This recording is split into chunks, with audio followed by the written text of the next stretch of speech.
Bismillahirrahmanirrahim. Assalamualaikum warahmatullahi wabarakatuh. Alhamdulillahirabbil alamin wassalatu wassalamu ala asyrafil anbiya'i wal mursalin sayyidina wa maulana Muhammadin wa ala alihi wa sahbihi ajmain wa ba'du. Baik, para pemirsa dimanapun berada, mudah-mudahan dalam keadaan sehat walafiat. Al-Fakir ingin sedikit berbagi ilmu, mudah-mudahan bermanfaat buat saya, buat Al-Fakir dan juga buat para pemirsa pendengar dimanapun berada. Di dalam kitab Tanbihul Ghafilin dijelaskan bahwasanya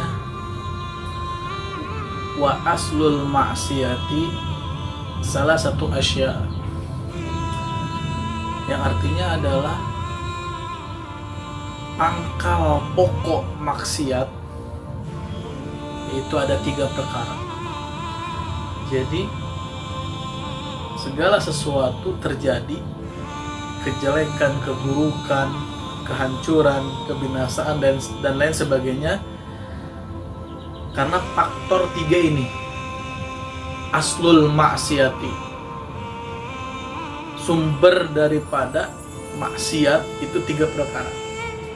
Apa saja? Di dalam kitab tersebut dijelaskan yang pertama adalah al-kibru, yang kita ketahui adalah sombong, yang mana sombong ini bisa merajai kita semua, bisa menyetir kita semua, apalagi dengan jabatan, apalagi dengan kekayaan, apalagi dengan muka tampan, rupawan dan lain sebagainya, dengan uang dan lain sebagainya.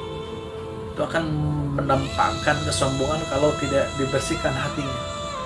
Maka di dalam kitab tersebut dan Ghafilin dijelaskan maksiat yang paling utama yang terjadi adalah tentang kesombongan, yang mana kita ketahui bahwasannya Allah Subhanahu wa taala berfirman dalam Al-Qur'an, A'udzu billahi minasyaitonir rajim, bismillahirrahmanirrahim, wa idz qulna lil malaikati isjudu li adama fasajadu illa iblis aba wastakbar.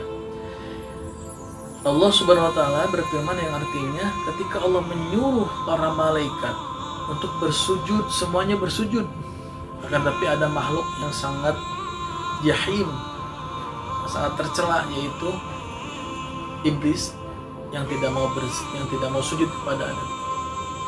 Khalaqtani min nar wa khalaqtahu min tin. Aku lebih mulia, aku diciptakan dari tanah.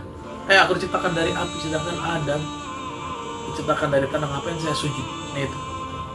Padahal dalam cerita-cerita guru-guru kita menjelaskan iblis atau jin ini, setan, tidaklah satu jengkal di dunia lapak kecuali jin tersebut ibadah kepada Allah Subhanahu wa taala. Sebelum ada perintah sujud kepada Nabi Adam, artinya menghormati Nabi Adam, maka jin tadi atau iblis tadi tidak menerima atas perintah Allah. Ada itu perintah Allah. Maka kesombongan yang miliknya Gusti Allah, milik Allah Subhanahu wa taala, dipakai oleh iblis atau setan, maka setan tersebut langsung menjadi tercela. Maka daripada itu kita jauhi, mari jauhi sifat sombong yang sangat jelek tadi. Bahkan di dalam hadis yang kita ketahui banyak, yaitu adalah la yadkhulul jannata man kana fil qalbi misqala dzarratin minal kibr. Tidak akan masuk surga seseorang jika terdapat kesombongan walaupun sedikit bidarrah, segede atom atau segede biji-bijian yang terkecil. Nauzubillah min dzalik.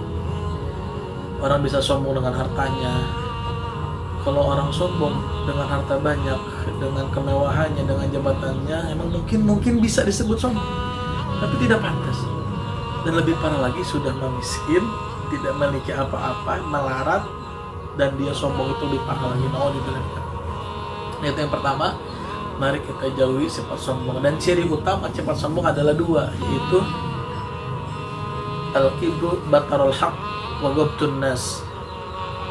Cirinya adalah yang pertama, senantiasa tidak mengakui kebenaran, tidak menerima kebenaran, dan yang kedua adalah menghinakan seseorang. Orang lain tidak selevel dengan saya, orang lain hina, kecuali saya yang paling mulia, saya yang banyak amalnya, saya yang amalnya paling istimewa, dan lain sebagainya. Kita nggak tahu amal ibadah seorang bagaimana, maka kita dianjurkan terus-menerus untuk berhusnudzon kepada Allah dan kepada para manusia, kepada hambanya Allah Subhanahu wa taala. Itu yang pertama. Mari kita jauhi sifat sombong. Yang kedua adalah wal hirsu, yaitu sifat toma, sifat yang rakus, yang ingin segala sesuatu tercapai cuman dengan jalan yang tidak benar, dengan jalan yang salah, menjadikan dampak yang buruk. Sebagaimana kita ketahui di media sosial telah banyak, yaitu tentang bencana alam, terutama di Aceh, Sumatera.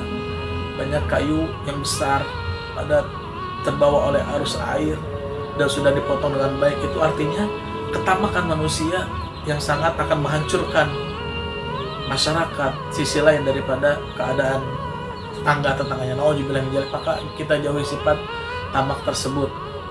Kita boleh mendapatkan dunia banyak, menyenangkan orang tua, tetangga, saudara dengan cara-cara yang baik, dengan cara-cara yang benar, yang halal, yang diridhoi oleh Allah Subhanahu wa taala. Tidak salah orang muslim kaya yang seperti itu, boleh kaya dengan digunakan yang manfaat. Yang terakhir adalah yang ketiga, yaitu al-hasad atau al-hasadu, yaitu orang yang dengki, yang iri, seakan-akan dia tidak menerima atas pemberian Allah kepada seseorang.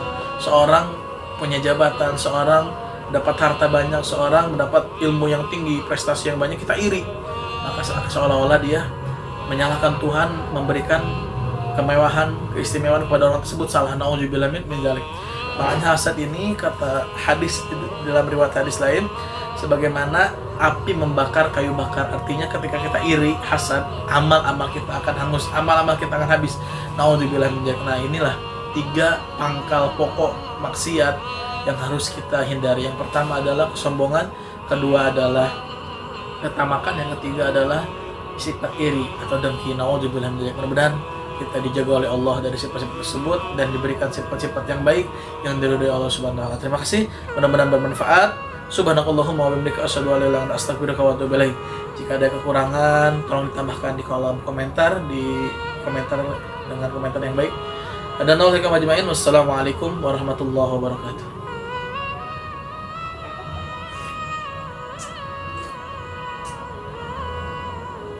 Oh.